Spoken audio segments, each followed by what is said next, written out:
Euh, en fait, là, aujourd'hui, c'est la première partie, hein, parce que frère Thomas m'a coincé, en fait. Il m'a dit, tu peux venir faire un truc sur le concile, oui, et puis en fait, c'est en deux parties, d'accord. Donc ce soir, on va voir qu'est-ce que le Concile Vatican II, et au mois d'avril 26, 27, je ne sais plus, on verra comment interpréter aujourd'hui le Concile Vatican II. Alors commençons par une petite histoire qui se déroule le 9 octobre 1962. Vers 10h30 du matin, un évêque allemand de 75 ans, presque aveugle, le cardinal Joseph Frings, archevêque de Cologne, quitte son archevêché. Il part pour Rome où va commencer le surlendemain, 11 octobre, le concile. Il est accompagné d'un jeune théologien qui est son conseiller, qui s'appelle l'abbé Joseph Ratzinger, qui a 35 ans. Et l'archevêque a demandé, avant de partir, à faire une halte dans sa cathédrale qu'il traverse, et il demande à être conduit, puisqu'il les voit très peu, dans le caveau des évêques pour voir la niche où il sera enterré à sa mort. Voilà comment décrit le jeune abbé Ratzinger. Je le revois encore, pensif et recueilli, tâtant de ses mains le lieu de sa future sépulture qu'il pouvait à peine percevoir des yeux en raison de sa faible vue. À cette heure, il s'était pour ainsi dire avancé dans le futur afin d'accomplir la tâche à venir depuis la responsabilité d'une telle vision. Donc il a voulu, je dirais, se mettre devant son éternité à cause de ce qu'il allait vivre dans les années qui viennent. Donc ce petit événement a marqué le jeune théologien qui l'accompagnait et qui deviendra 43 ans plus tard le pape Benoît XVI, et qui a vu dans son archevêque la conscience de la responsabilité qu'il ressentait à ce moment-là et de l'importance du concile qui allait s'ouvrir à Rome et auquel il voulait travailler à la lumière de la vie éternelle. Donc le concile Vatican II s'est achevé il y a un petit peu plus de 60 ans, en 1965. On le connaît encore très mal, et donc il est important de savoir un peu ce qu'il a été, parce que dans notre Église, on se déchire un peu, beaucoup à son sujet, ou bien on l'a simplement oublié et mis de côté. Alors on va procéder en 4 parties. D'abord une très brève pour dire qu'est-ce qu'un concile, déjà. Ensuite, une seconde partie brève, elle aussi, pour évoquer un tout petit peu le contexte du Concile Vatican II. Une troisième partie, on s'attardera davantage sur son déroulement. Et puis une quatrième et dernière partie où on précisera un peu les orientations, les thèmes et les textes que le Concile Vatican II a donnés. Alors tout d'abord, brièvement, qu'est-ce qu'un concile ? Alors un concile, c'est une assemblée d'évêques qui se réunissent pour réfléchir sur la foi ou sur des points de discipline pour l'Église. Dans les Actes des Apôtres, déjà, c'est important de faire remonter l'origine des conciles aux apôtres. On voit les apôtres se réunir pour discuter à Jérusalem d'un problème important qui était survenu dans la première Église, où on se demandait est-ce qu'il fallait garder ou non les usages juifs pour ceux qui se convertissaient au christianisme. Et cette question suscitait de graves dissensions, on le voit dans les Actes des Apôtres, parmi les premiers chrétiens. Donc les apôtres, les 12, se réunissent, prient, discutent, et autour de Pierre, transmettent ensuite par une lettre la décision qu'ils ont prise. Voilà, ça, c'est quand même le modèle de départ pour un concile. Et donc, dans les premiers temps de l'Église, il y aura de nombreuses assemblées d'évêques qui vont avoir à préciser des points de foi. Frère Thomas nous a dit tout à l'heure dans la prière que demander à l'Esprit Saint de nous conduire vers la vérité tout entière, c'est Jésus qui a employé cette expression, et donc cette vérité, eh bien, il faut qu'on l'approfondisse toujours et qu'on la découvre toujours davantage et que l'Église l'exprime toujours mieux. Donc au départ, on appelle de manière indistincte, aujourd'hui c'est un petit peu différent, mais les assemblées d'évêques, conciles ou synodes. Et puis peu à peu dans l'histoire, le terme de concile sera réservé aux assemblées de plus grande importance, et donc on compte à ce jour 21 conciles œcuméniques, c'est-à-dire des conciles, quand on dit œcuméniques, c'est-à-dire qui ont eu une importance pour l'ensemble de l'Église universelle, et qui ont rassemblé des évêques du monde entier. Voilà, d'où le terme d'œcuménique qui désigne l'universalité.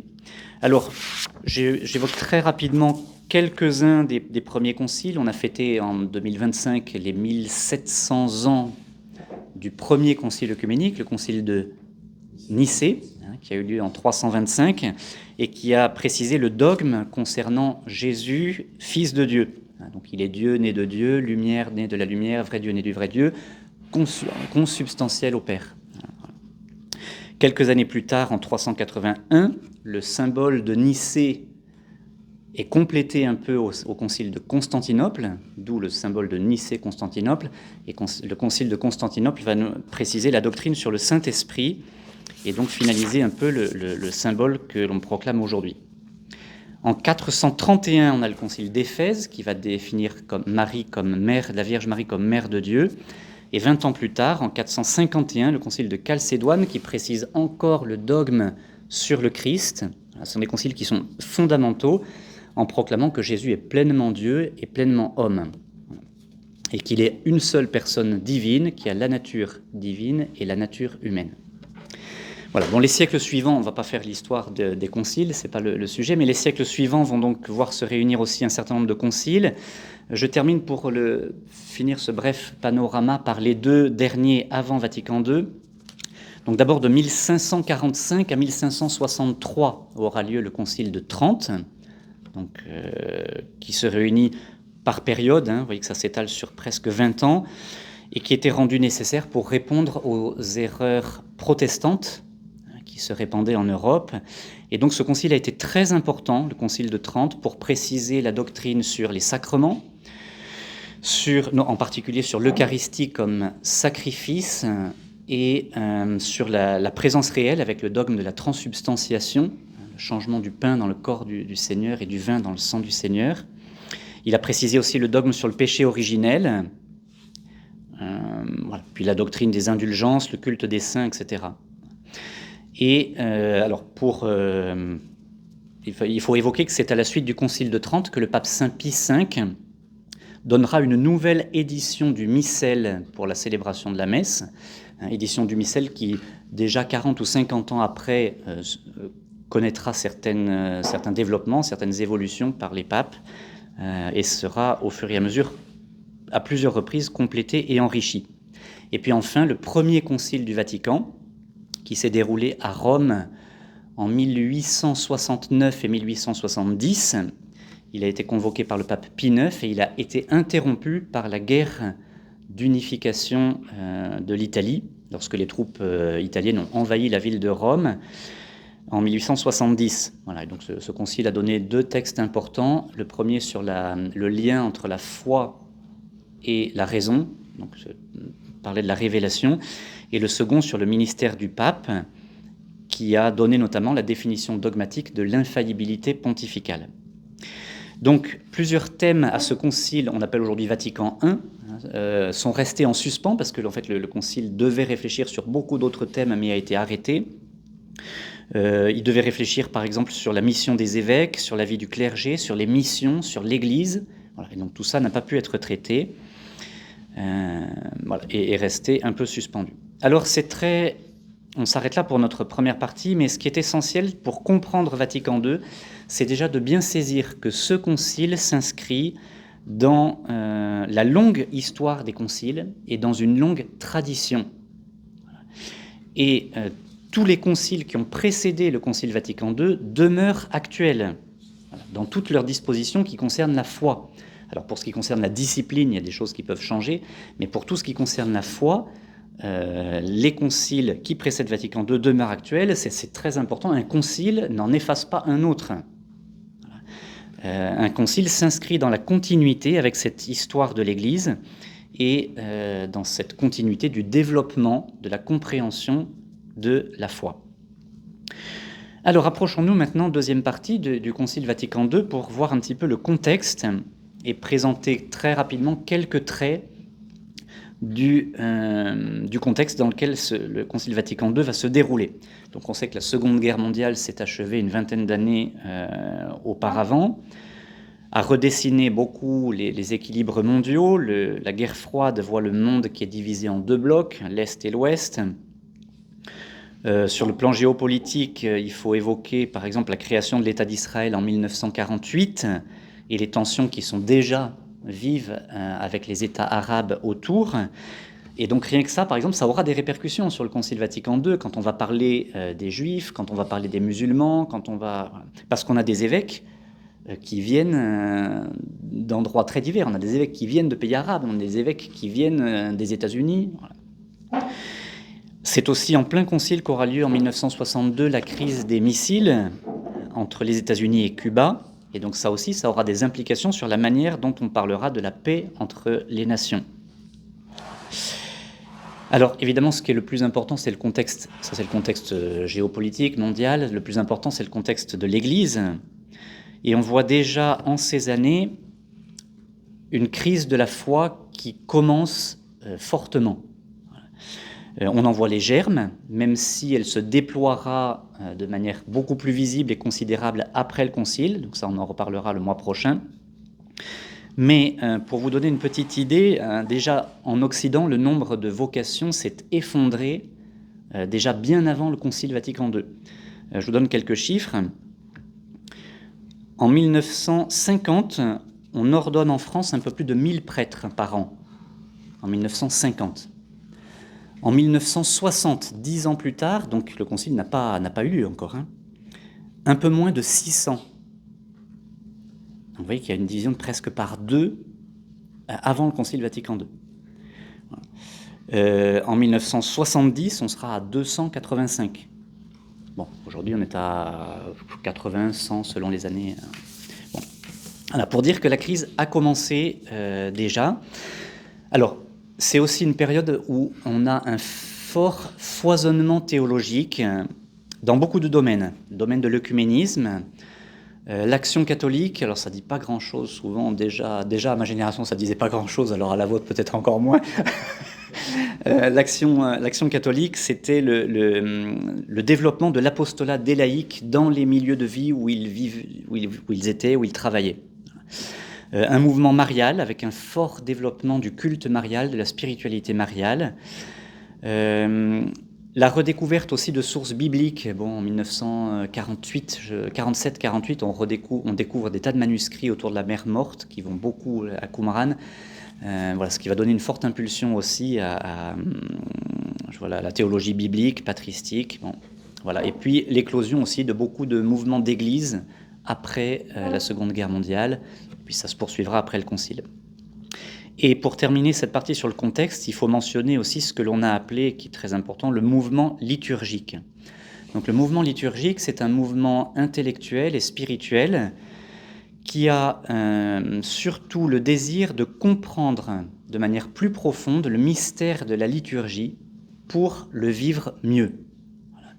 Et un axe essentiel du mouvement liturgique, c'est de favoriser une participation intérieure plus grande de tous les fidèles en comprenant mieux ce qui se vit à l'autel, en particulier pour ce qui est de la célébration de la messe. Voilà. Donc on reviendra sur ce thème de participation. Saint Pie X, je le cite, avait évoqué, donc tout début du XXe siècle, la nécessité, je cite, que l'édifice liturgique apparaisse de nouveau dans toute la splendeur de sa dignité et de son harmonie. Parce qu'il y a quelque chose qui s'était un peu perdu et il manquait quelque chose par rapport à la liturgie. C'est surtout Pie XII qui, dans son encyclique Mediator Dei, va redonner l'esprit de la liturgie qui sera repris dans le texte du Concile Vatican II. Alors, pour expliquer très brièvement, je dirais, quand il s'agissait de définir la liturgie, on expliquait surtout que la liturgie, c'était la science de ce qu'il fallait, la manière, la science qui régissait un peu la manière de célébrer. Qu'est-ce que le prêtre devait faire, à quel moment, comment, etc. Dans son encyclique Pie XII, donc on est avant le Concile Vatican II, bien sûr, le pape Pie XII écrit de manière très belle que la liturgie, rappelle de manière très belle que la liturgie doit d'abord permettre l'union à Dieu. Voilà. et que la liturgie, c'est d'abord une attitude intérieure qui doit nous permettre de rejoindre Dieu et d'être rejoint par lui en premier. C'est Pie XII qui, d'une certaine manière, va commencer la réforme liturgique. On parle de réforme liturgique à partir du Concile Vatican II. En réalité, elle a commencé avant. Pie XII, notamment, va complètement réformer la manière de vivre la Semaine Sainte, qui est le sommet de l'année, et la Vigile pascale. Alors, on a un frère André, on avait un frère dans la communauté qui est mort il y a 7 ou 8 ans, et qui nous racontait, Joseph Ratzinger le fait aussi dans un de ses livres, qu'en réalité, le feu pascal était auparavant allumé le samedi matin, personne n'y était en réalité. Voilà, donc il y a beaucoup de rites dont on avait perdu, je dirais, la vérité du moment, etc. Et voilà. Donc c'est Pie XII qui a, j'allais dire, réformé, restauré en quelque sorte, la liturgie de la Semaine Sainte, et en particulier de la veillée pascale. C'est Pie XII également qui va commencer à permettre l'introduction des langues vernaculaires, alors des langues qu'on parle, du français, de l'italien, de l'anglais, dans les sacrements, voilà, pour qu'ils soient mieux compris. Voilà. À Saint-Pierre-de-Colombier, en Ardèche, où on est, notre fondateur a été très heureux, a suivi très attentivement ce mouvement liturgique, a été très heureux de la manière dont Pie XII a commencé à mettre en œuvre ça, et il a appliqué tout de suite, particulièrement pour le Triduum pascal, ces directives. Et donc, lorsque le Concile Vatican II va commencer, la réflexion sur la liturgie est déjà très aboutie. Voilà, on a déjà beaucoup réfléchi là-dessus, Pie X, Pie XI un petit peu, Pie XII surtout. Et donc, le texte sur la liturgie qui va être donné par le Concile Vatican II va être le premier à être adopté, le 4 décembre 1963, à une unanimité impressionnante, on y reviendra, voilà, parce qu'il était très préparé déjà par les pontificats précédents. Alors, on en arrive à notre troisième partie, qui sera un peu plus développée, sur le déroulement du Concile Vatican II. Donc, le pape Pie XII meurt le 9 octobre 1958, et à la fin du mois, le 28 octobre, les cardinaux élisent le patriarche de Venise, qui s'appelle Angelo Roncalli, qui a 77 ans, et qui prend le nom de Jean XXIII. Donc on est fin octobre 1958. Le 25 janvier 1959, donc il est pape depuis à peine 3 mois, il est à la basilique Saint-Paul-Hors-les-Murs pour la célébration traditionnelle de la conversion de Saint-Paul. Le 25 janvier, ça fait de la conversion de Saint-Paul, donc la célébration a lieu à Saint-Paul-Hors-les-Murs.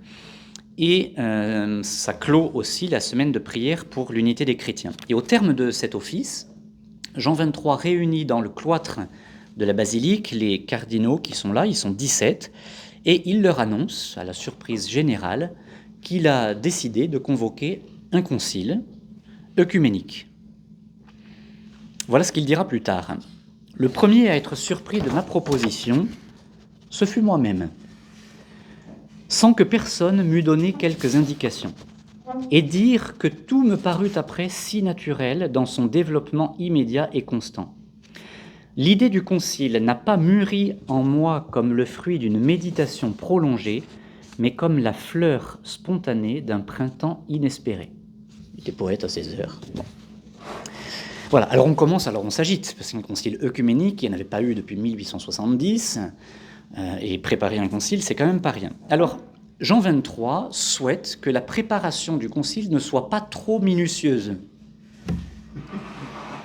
Bon, je précise, c'est quand même important habituellement que les choses soient préparées, je le précise au moins pour un d'entre vous.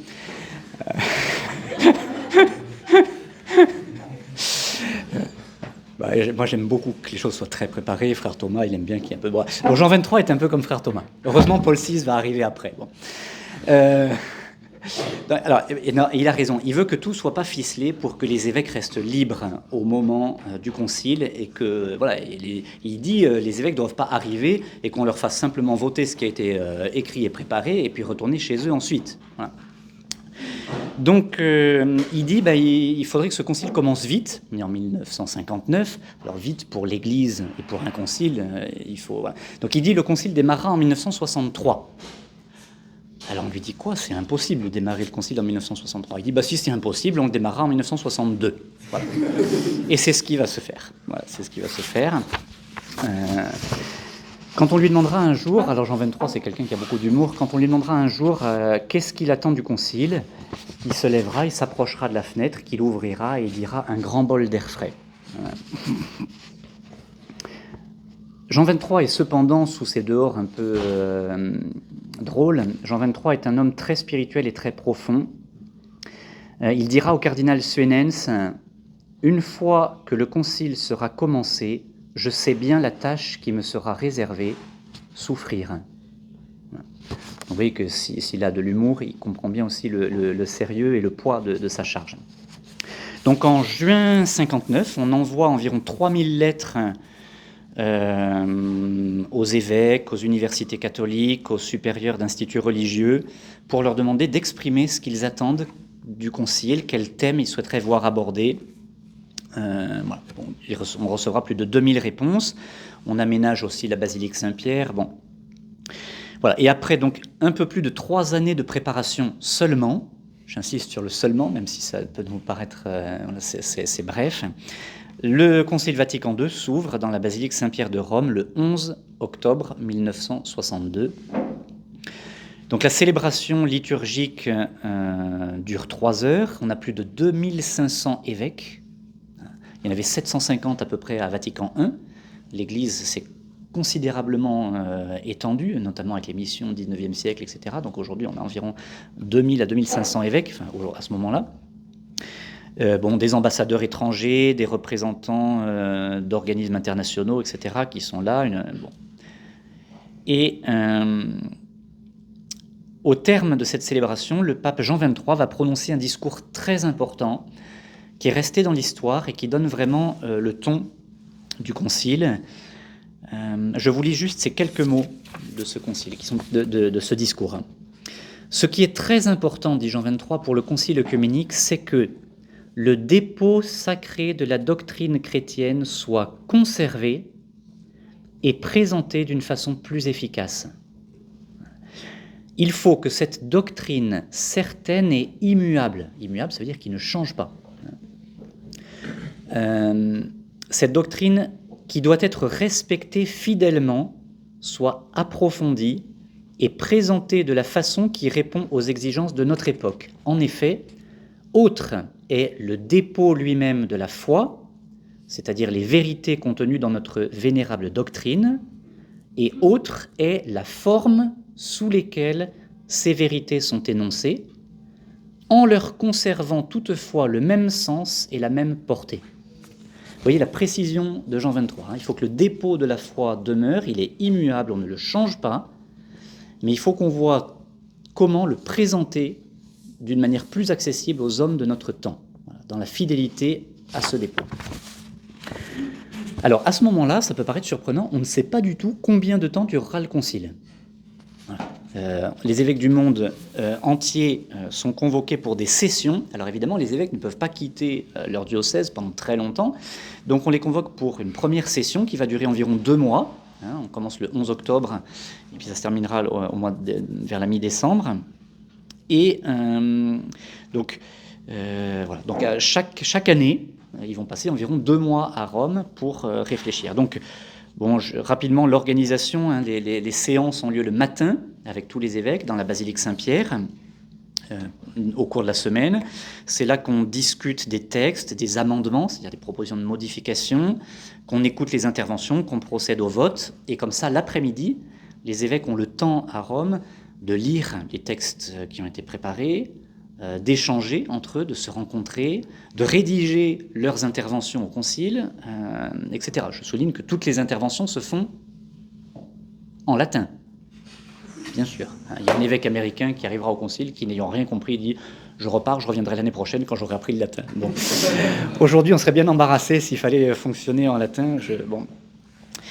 Voilà. Bon, c'était assez difficile de faire. Voilà, c'est quand même une assemblée nombreuse qui demandait du travail. Donc finalement, le concile se déroulera sur 4 années, donc 4 sessions de 2 mois, 62, 63, 64, 65, et se conclura le 8 décembre 65. Le pape Jean XXIII va mourir après la première session, donc il meurt le 3 juin 1963. Et c'est le cardinal Montini, l'archevêque de Milan, qui va être élu le 21 juin en prenant le nom de Paul VI, qui annoncera immédiatement, c'était quand même une question, la poursuite du concile.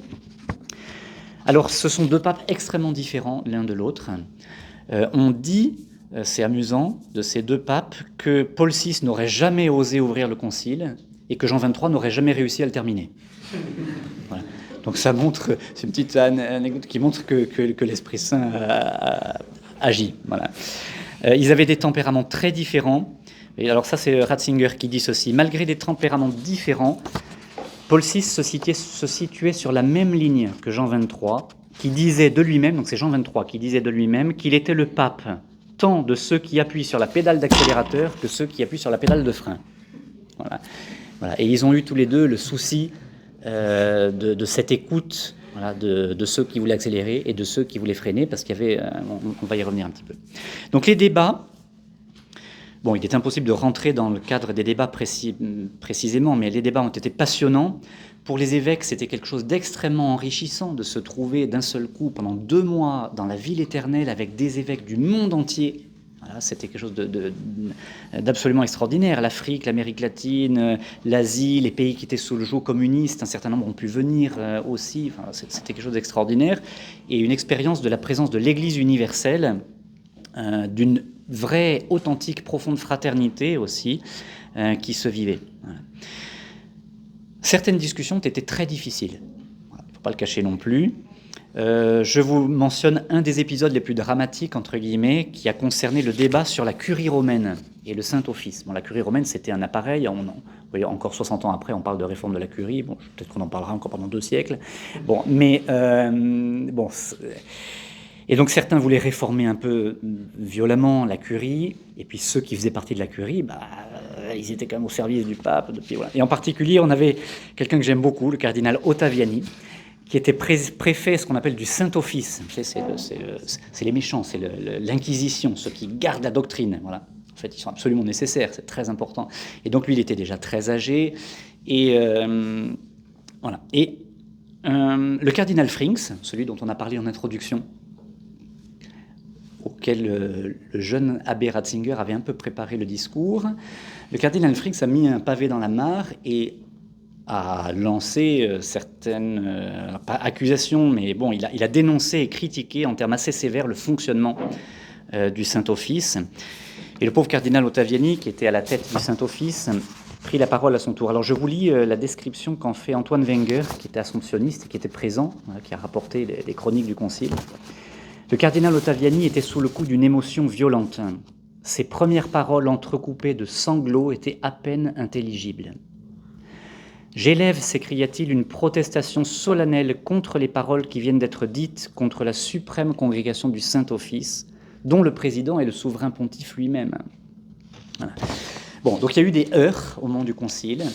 Je rapporte quand même ce que dit Peter Sewald, qui est le biographe de Benoît XVI, enfin un des biographes de Benoît XVI, et qui dit « Le lendemain, Ottaviani serait venu à la rencontre du cardinal Frings à l'entrée de la sacristie, il l'aurait embrassé en lui disant « Nous ne voulons tous les deux que la même chose. » C'est très beau, mais vous voyez, il faut comprendre qu'il y a des compréhensions différentes. Donc il y a eu des discussions parfois houleuses, qu'il ne faut pas réduire à des catégories entre conservateurs et progressistes. Voilà, qui politisent le débat et qui sont à côté. Alors je vous cite ce qu'a dit le cardinal Liénard, il me semble que c'était l'archevêque de Lille, si mes mémoires bonnes, dans une interview le 8 décembre 62, donc au terme de la première session du Concile, et qui caractérise bien les 2 tendances qui sont en présence. Voilà ce qu'il dit. On a beaucoup opposé 2 tendances. Ceux qui ont surtout le souci d'éviter les erreurs, de maintenir et d'affirmer la doctrine, et ceux dont la préoccupation dominante est de présenter cette doctrine au monde, de l'exprimer d'une manière peut-être moins savante mais plus assimilable. Ces 2 tendances existent et c'est très compréhensible, puisqu'elles représentent 2 devoirs de l'Église, et que l'un soit plus frappé d'un aspect et que l'autre le soit davantage par l'autre, cela n'est pas étonnant. La division ne viendrait que si l'on opposait ces 2 tendances, au lieu de voir qu'elles sont complémentaires. Au fond, le problème que nous avons à résoudre ensemble est de chercher comment exprimer toute la doctrine fidèlement sans la diminuer, d'une manière qui intéresse le monde, car nous sommes tous convaincus que l'Église a quelque chose à dire aux hommes d'aujourd'hui. Je trouve que c'est présenté de manière très équilibrée. Alors abordons notre quatrième partie, parce qu'il nous faut maintenant voir un peu les orientations proprement dites du Concile Vatican II. Alors ce Concile Vatican II a souvent été qualifié de deux mots qu'il s'agit de bien comprendre et de bien interpréter. Il a été un concile, dit-on, pastoral et un concile œcuménique. Alors que veut-on dire par là? Si par pastoral on entend qu'il n'est pas du tout contraignant pour la foi, c'est faux. Voilà. Le concile, on va le voir un tout petit peu après, nous a donné quand même deux constitutions qui sont dogmatiques, c'est-à-dire qui enseignent des points de foi que l'on doit croire. Voilà comment Joseph Ratzinger définissait le terme pastoral. Je le cite. Pastoral, un terme qui ne veut pas nécessairement dire flou, dépourvu de substance, purement édifiant, comme cela a pu être compris ici ou là. Un terme qui doit au contraire vouloir dire partir d'une attention positive à l'homme d'aujourd'hui, qui n'a jamais été aidé par ces condamnations qu'il a trop souvent entendues sur tout ce qui est faux, tout ce qu'il ne faut pas faire, pour arriver à ce qu'il a trop peu entendu et qu'il veut vraiment entendre, à savoir ce qui est vrai, ce que le message de la foi peut apporter à notre temps et ce que celle-ci a de positif à lui enseigner et à lui dire.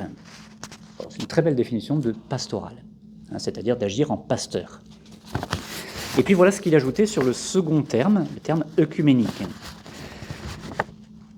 Œcuménique ne doit pas signifier passer sous silence les vérités sur lesquelles les autres ne sont pas d'accord.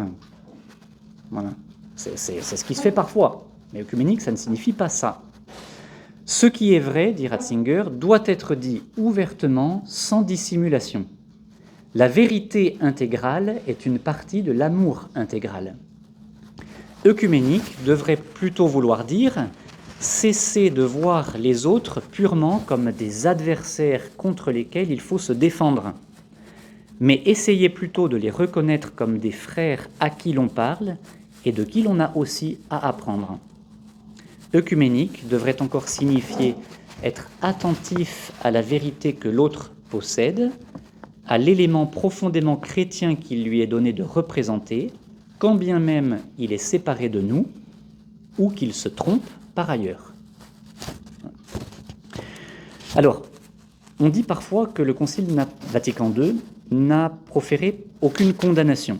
Alors, c'est vrai au sens où il n'a pas donné de catalogue, comme certains conciles l'avaient fait, et c'était nécessaire, de catalogue des erreurs modernes pour les anathématiser, comme on disait alors. Bon. Cependant, on trouve quand même des formules très claires dans le Concile Vatican II sur certains courants. Je donne deux exemples. La constitution pastorale sur l'Église dans le monde de ce temps dit ceci. Vous reconnaîtrez en filigrane ce qu'il y a derrière, puis je vous dirai après. L'Église, fidèle à la fois à Dieu et à l'homme, ne peut cesser de réprouver avec douleur et avec la plus grande fermeté, comme elle l'a fait dans le passé, ces doctrines et ces manières de faire funestes qui contredisent la raison et l'expérience commune et font déchoir l'homme de sa noblesse native. Et là, en note, les pères du Concile ont fait insérer en note l'encyclique Divini Redemptoris de Pie XI, qui, en 1937, condamnait le communisme en disant, je cite, « Le communisme est intrinsèquement pervers ».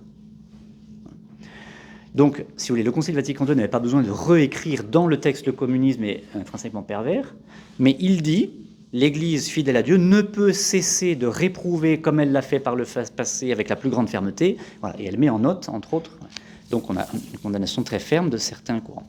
Je cite aussi, mais je raccourcis un tout petit peu, mais ce que dit la même constitution pastorale pour décrire certaines pratiques qui commencent évidemment à se faire jour. On est en 1965, quand la constitution pastorale est adoptée. Je cite, donc ça c'est dans le Concile Vatican II. De plus, tout ce qui s'oppose à la vie elle-même, comme toute espèce d'homicide, le génocide, l'avortement, l'euthanasie et même le suicide délibéré. Tout ce qui constitue une violation de l'intégrité de la personne humaine. Bon, je passe un peu. Toutes ces pratiques et d'autres analogues sont en vérité infâmes. Tandis qu'elles corrompent la civilisation, elles déshonorent ceux qui s'y livrent plus encore que ceux qui les subissent, et elles insultent gravement à l'honneur du Créateur. Donc vous voyez, quand on dit que le Concile Vatican II n'a pas donné de condamnation, ce qui est dedans est mou, parce que c'est des choses qui s'entendent, non. Il y a des passages qui sont très, très beaux, très clairs. Alors avant d'aborder très brièvement les textes donnés par le Concile, je mentionne, c'est très important, les niveaux d'autorité de ces textes, parce que tout n'a pas la même autorité dans un concile, et en particulier dans le Concile Vatican II. Donc il y a trois niveaux de textes. Il y a des constitutions, il y a des décrets, et il y a des déclarations. Donc les constitutions, ce sont des textes doctrinaux qui ont une grande importance. Deux d'entre elles sont explicitement qualifiées de constitutions dogmatiques. On va y revenir. Ça veut dire qu'elles enseignent des points de dogme. Les décrets, ce sont des textes qui sont à lire en dépendance des constitutions et qui portent sur des aspects du peuple de Dieu ou de la mission. Et puis enfin, les déclarations sont des textes qui ont un niveau d'importance moindre, d'autorité moindre, et qui, ça ne veut pas dire qu'ils sont nuls, hein, mais voilà, et qui traitent de questions actuelles en lien avec la société. Donc au total, le Concile Vatican II a donné 16 textes, ce qui est beaucoup. Pour la plupart d'entre eux, ils sont d'une grande densité. Je souligne aussi que ces textes ont été approuvés à une unanimité impressionnante par les pères du Concile. Par exemple, la Constitution sur la liturgie, lors du vote solennel, a été approuvée par 2147 placettes, ça veut dire oui, ça me plaît, oui, 2147 contre 4 non-placettes. Ce qui fait, puisqu'on est en période d'élection, 99,81%. Bon, je pense qu'il y en a beaucoup qui auraient aimé atteindre ce score de personnes. Bon. 99,81%. La Constitution sur la liturgie. Monseigneur Lefebvre a voté en faveur de la Constitution sur la liturgie au Concile Vatican II. Il était évêque à ce moment-là. Le texte le moins largement adopté, pour information, c'est celui sur les moyens de communication sociale. C'est effectivement pas le plus réussi. Il a quand même été adopté à 91,63% des voix. Bon, ça c'est pour l'anecdote. Alors, avant de conclure, faisons un rapide tour d'horizon, c'est important, des textes donnés par le Concile. Donc on le fait en les prenant par ordre d'importance, plutôt que par ordre chronologique. Et puis on donnera pour l'un ou l'autre une ou deux citations qui donnent un petit peu l'esprit du texte, pour faire goûter un peu en faire goûter la beauté. Alors d'abord, la constitution dogmatique Dei Verbum sur la révélation divine, qui a rappelé que le Christ est la plénitude personnelle de la révélation. Ça veut dire que c'est seulement en Jésus, parce qu'il est le Fils de Dieu, qu'on a la plénitude de la révélation et donc on a en personne d'autre la plénitude de la révélation. Cette révélation vient à nous par deux canaux, en quelque sorte, l'écriture sainte, la Bible, et la tradition de l'Église. Et les deux, l'écriture et la tradition, sont interprétées par le magistère de l'Église, donc le pape et les évêques en communion avec lui. Le Concile, dans ce texte sur la révélation, rappelle aussi, dans des termes très insistants, et je vais vous le lire, l'importance de l'historicité des évangiles. L'importance qu'ont les évangiles et leur historicité. Je vous cite donc ce tout petit passage de cette constitution dogmatique. Il n'échappe à personne qu'entre toutes les Écritures, même celles du Nouveau Testament, les évangiles possèdent une supériorité méritée en tant qu'ils constituent le témoignage par excellence sur la vie et sur la doctrine du Verbe incarné, notre Sauveur. La Sainte Mère Église a tenu et tient fermement et avec la plus grande constance que ces 4 évangiles, dont elle affirme sans hésiter l'historicité, transmettent fidèlement ce que Jésus, le Fils de Dieu, durant sa vie parmi les hommes, a réellement fait et enseigné pour leur salut éternel. jusqu'au jour où il fut enlevé au ciel.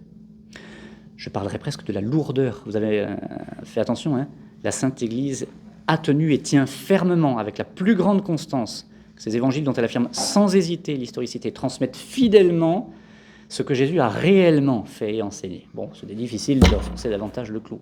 Voilà. La seconde constitution dogmatique sur l'Église, Lumen Gentium, insiste sur le fait que l'Église est un mystère qui prend sa source dans la Sainte Trinité. Elle est, dit la Constitution, l'Église est en quelque sorte le sacrement, c'est-à-dire le signe et l'instrument de l'union intime avec Dieu et de l'unité de tout le genre humain. C'est très dense comme formule, oui. Mais donc l'Église est le sacrement, c'est-à-dire à la fois le signe, c'est-à-dire ce qui se voit, et l'instrument, c'est-à-dire qui est efficace pour unir Dieu aux hommes et pour unir les hommes entre eux. Voilà. D'abord la dimension verticale et ensuite la dimension horizontale qui dépend de la manière dont on vit la dimension verticale. Voilà. Et l'Église est le corps du Christ et le peuple de Dieu. Je précise que dans cette constitution dogmatique, il y a tout un chapitre sur la hiérarchie de l'Église. Il y a le terme hiérarchie, parce qu'aujourd'hui on dit Vatican II a supprimé l'Église pyramidale. Non, n'importe quoi. On a parlé du peuple de Dieu, oui, de manière très belle, on pourra y revenir, mais il y a tout un chapitre sur la hiérarchie qui demeure, bien entendu. La constitution sur la liturgie a rappelé la centralité du Christ dans la liturgie et rappelé, et c'était essentiel, que c'est le Christ qui est l'acteur principal dans la liturgie. L'acteur dans la liturgie, c'est pas celui qui fait chanter, c'est pas non plus le prêtre, c'est le Christ. Et la Constitution rappelle que ce qui est essentiel dans la liturgie, c'est ce qui ne se voit pas, et que tout ce qui se voit doit être au service de ce qui ne se voit pas. Voilà. Rappelez aussi que la liturgie est la source et le sommet de l'Église, et un des points essentiels qu'a voulu rappeler le Concile et remettre en valeur le Concile, parce que ça, vraiment, ça s'était perdu, c'est la participation active des fidèles. Alors c'est une notion qui a été comprise de manière catastrophique dans les années qui ont suivi, on en reparlera le mois prochain. Je vous lis la manière dont le Concile Vatican II, dans le texte, définit cette participation. Elle consiste en ce que les fidèles n'assistent pas à ce mystère de la foi comme des spectateurs étrangers et muets, mais que, le comprenant bien dans ses rites et ses mystères, donc la première étape, c'est de bien le comprendre dans ses rites et ses mystères, ils participent de façon consciente, pieuse et active à l'action sacrée, qu'ils soient formés par la parole de Dieu, se restaurent à la table du corps du Seigneur, rendent grâce à Dieu, qu'offrant la victime sans tache, car on a le sacrifice, non seulement par les mains du prêtre, mais aussi en union avec lui. Ils apprennent à s'offrir eux-mêmes et, de jour en jour, soient consommés par la médiation du Christ dans l'unité avec Dieu et entre eux, pour que finalement Dieu soit tout en tous. Vous voyez ce souci de la participation fervente à la messe, où on s'offre, où la victime sans tache, le Christ Seigneur, est offert non seulement par les mains du prêtre, mais que les fidèles aussi s'offrent en union avec lui et qu'ils apprennent à s'offrir eux-mêmes. Et puis enfin, pour la dernière constitution, la constitution pastorale, elle est définie comme telle, celle-ci, sur l'Église dans le monde de ce temps, qui évoque beaucoup de questions importantes sur les rapports entre l'Église et le monde, voilà, et qui traite aussi du mariage et de la famille, de la culture, de la paix. Voilà. Un certain nombre d'éléments qui ont été donnés à ce moment-là sont vraiment toujours très actuels, et les thèmes sont abordés, c'est très important, sans cesse en référence au Créateur. Je vous cite simplement cette très brève phrase. C'est un texte dont les phrases sont un peu longues, mais il y en a une qui est très brève et qui est très belle, donc je vous cite juste celle-là. « La créature, sans le Créateur, s'évanouit. » Voilà, pour rappeler, je crois que l'actualité nous dispense d'illustrer. Alors, on ne peut pas dire un mot sur chacun des... Donc, 4 constitutions, 9 décrets. On ne va pas dire un mot sur chacun des 9 décrets, on n'a pas le temps. Je mentionne simplement les thèmes. L'activité missionnaire de l'Église, la charge pastorale des évêques, le ministère et la vie des prêtres, l'apostolat des laïcs, la vie religieuse, l'œcuménisme, les églises orientales, la formation des prêtres et enfin les moyens de communication sociale. Alors je vais simplement vous donner un extrait très bref du décret sur l'œcuménisme qui montre un peu l'équilibre qu'a voulu le Concile Vatican II. Donc le texte du Concile. Il faut absolument exposer clairement la doctrine intégrale. Rien n'est plus étranger à l'œcuménisme que ce faux irénisme. Donc irénisme, c'est le fait de faire la paix, de vouloir la paix. Que ce faux irénisme qui altère la pureté de la doctrine catholique et qui obscurcit son sens authentique et assuré. En même temps, il faut expliquer la foi catholique de façon plus profonde et plus juste, utilisant une manière de parler et un langage qui soit facilement accessible, même aux frères séparés. Donc on est, vous voyez, dans la veine totale et parfaite de ce que Jean XXIII exprimait en ouvrant le Concile Vatican II. Voilà, et puis enfin les 3 déclarations qui concernent l'éducation chrétienne, les relations de l'Église avec les religions non chrétiennes, et puis enfin la liberté religieuse. Alors sur cette dernière déclaration, on a dit beaucoup de choses. En réalité, c'est un texte qui est très beau, qui n'est pas du tout relativiste. Alors j'ai une citation un tout petit peu longue, je vais la raccourcir légèrement pour que vous en ayez un ou 2 extraits. Dieu a lui-même fait connaître au genre humain la voie par laquelle, en le servant, les hommes peuvent obtenir le salut et le bonheur dans le Christ. Cette unique vraie religion, nous croyons qu'elle subsiste dans l'Église catholique et apostolique. J'insiste quand même parce que unique vraie religion. De même, ensuite, le Concile déclare que ses devoirs concernent la conscience de l'homme et l'obligent, et que la vérité ne s'impose que par la force de la vérité elle-même, qui pénètre l'esprit avec autant de puissance que de douceur. C'est beau. Et puis après, on insiste aussi sur le fait que les hommes sont tenus par une obligation morale à chercher la vérité. On ne peut pas nous mettre le couteau sous la gorge pour dire « cherche la vérité », mais il y a une obligation morale qui fonde la dignité de l'homme. Et tout d'abord, en ce qui concerne la religion, ils sont tenus aussi à adhérer à la vérité quand ils la connaissent et à régler toute leur vie selon les exigences de cette vérité. Je mentionne encore avant de conclure, 2 événements importants du Concile qu'il nous faut mentionner. Le premier a eu lieu au terme de la 3e session. Le 21 novembre 1964, le pape Paul VI avait annoncé qu'il proclamerait la Vierge Marie mère de l'Église. C'est ce qu'il a fait solennellement dans le discours solennel de clôture. Je vous décris la manière dont le père Antoine Wenger, que j'ai cité tout à l'heure, qui était présent, décrit l'enthousiasme des évêques. À peine le pape avait-il prononcé le titre de Marie, mère de l'Église, que nous vîmes la nef de Saint-Pierre, qui ressemblait jusque-là à une mer très calme, toute blanche de chape et de mitre, s'agiter comme une onde subitement soulevée par le vent. Les pères se levèrent pour donner leur assentiment et leur accord à la décision du pape. Les applaudissements ne finissaient pas. Et puis enfin, il faut évoquer comme à la clôture du Concile Vatican II, qui a eu lieu donc le 8 décembre 1965 par une messe solennelle. Et la veille, le 7 décembre, avait eu lieu un événement très important, la levée des excommunications qui avaient été portées en l'an 1054 entre catholiques et orthodoxes. Alors la levée des excommunications, je précise parce que ça a été analogue avec la fraternité Saint-Pédis, la levée des excommunications ne signifie pas la totale unité. Voilà. Mais ça signifie qu'on veut faire un pas en vue de cela et qu'on ne se considère plus, je dirais, comme des ennemis. Donc Paul VI, à Rome, a lu une déclaration et de manière simultanée, le patriarche Athénagoras à Constantinople, patriarche orthodoxe, a lu la même déclaration, tous les deux en même temps, le même jour. Voilà comment Joseph Ratzinger décrit l'événement. Les applaudissements, je précise que c'était interdit d'applaudir dans le règlement du Concile. Voilà.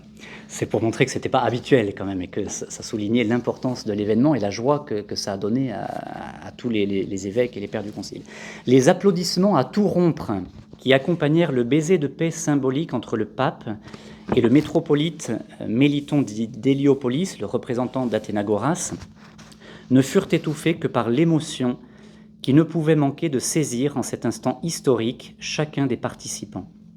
Ce dépassement commun de la faute du passé par le pardon et l'oubli qu'exprimait l'embrassement fraternel apparut comme un signe d'espérance à la fin du concile. L'arc-en-ciel de la réconciliation se déployait au-dessus d'un millénaire de discorde. Le baiser de paix devait clore un millénaire qui avait commencé avec la malédiction de l'anathème. Alors, concluons. Bon, on a fait un tour d'horizon très rapide de ce qu'a été le Concile Vatican II. Le Concile Vatican II n'a pas été seulement un événement, il a donné, comme tout concile, des textes d'une grande importance et qui doivent maintenant, alors quand je dis maintenant, je me mets en 1965, je précise que je n'étais pas né, mais et qui doivent maintenant passer dans la vie de l'Église. Voilà. Un concile, après avoir été vécu, célébré, il doit passer dans la vie de l'Église, et donc c'est aussi à nous qu'il revient de le faire. Un des points fondamentaux qu'a voulu le Concile Vatican II, ça a été de lancer à tous les membres de l'Église un grand appel à la sainteté. Tous les membres de l'Église sont concernés, quel que soit leur état ou leur forme de vie. Alors, je vous lis quelques mots de quelques textes. Il est rappelé, je suis très gêné que Monseigneur Braque vienne d'arriver, mais c'est pas grave, après c'est nous qui en prenons. Il est rappelé aux évêques leur devoir de montrer l'exemple de la sainteté. Je cite le texte sur les évêques. Aux prêtres, le Concile rappelle instamment, c'est pour vous montrer l'insistance, parce que ça revient dans tous les textes, cet appel à la sainteté, et c'est ce qu'a voulu fondamentalement le Concile. Aux prêtres, le Concile rappelle, je cite, « instamment qu'avec l'aide des moyens adaptés que l'Église leur propose, ils doivent s'efforcer de vivre de plus en plus une sainteté qui fera d'eux des instruments toujours mieux adaptés au service du peuple de Dieu tout entier. Aux religieux, il est redit, je cite, que plus fervente est leur union au Christ, plus riche est la vie de l'Église et plus fécond son apostolat. Aux laïcs, je cite, il est évident que la fécondité de l'apostolat des laïcs dépend de leur union vitale avec le Christ. Et on pourrait encore... Mais donc, vous voyez, ce qui est premier, c'est la sainteté et l'union des fidèles au Christ Seigneur. Par ailleurs, et comme tout concile, il faut le redire, comme tout concile, le Concile Vatican II n'est en aucun cas une rupture. Le Concile Vatican II n'est pas une fin. Le Concile Vatican II n'est pas un commencement. Le Concile Vatican II s'inscrit dans l'histoire vivante de l'Église. Jean-Paul II et Benoît XVI ont tous les deux, qui ont participé en fait, tous les deux au Concile de manière différente. Jean-Paul II comme évêque, Ratzinger comme conseiller, on l'a vu, du cardinal Frings, ont tous les deux qualifié le Concile de boussole qui permet à l'Église de s'orienter aujourd'hui. Et ils ont tous les deux écrit, Jean-Paul II puis Benoît XVI en citant Jean-Paul II, que le Concile Vatican II était, je cite, « la grande grâce dont l'Église a bénéficié au XXe siècle ». Alors il demeure une question qui est d'une importance vitale. Et maintenant, on est toujours en 1965, que va devenir ce concile? Comment va-t-il entrer dans la vie de l'Église, dans la vie des diocèses, dans la vie des paroisses, dans la vie des communautés, dans la vie des mouvements? Les impulsions qu'a données le concile seront-elles comprises et reçues? Comment seront-elles appliquées? Quelles seront les conséquences? Eh bien, ce sera l'objet de notre présentation du mois prochain. On sait seulement que les choses ne seront pas simples. On y reviendra. Je termine simplement par ces mots absolument incroyables du cardinal Siri, qui était archevêque de Gênes, et qui a dit, en parlant à des religieuses, le jour de la clôture du concile, donc le 8 décembre 1965, je termine par là, « Mes chères sœurs, voyez-vous, le concile s'est terminé aujourd'hui. Oui, il s'est terminé. Mais aujourd'hui va commencer la bataille de l'Église. Car tout ce qu'on a tâché d'imposer au concile et que le Saint-Esprit n'a pas permis, on va tâcher de l'imposer maintenant en interprétant mal le concile. Tout ce qu'on espérait du concile comme déviation des mœurs et qu'on n'a pas obtenu, on travaillera à nouveau pour obtenir maintenant en interprétant mal le concile. Ce n'est pas la paix, loin de là. Implorons la Vierge qui a la victoire sur tout. Nous n'aurons jamais rien à craindre, il ne faut jamais avoir peur. Ensuite,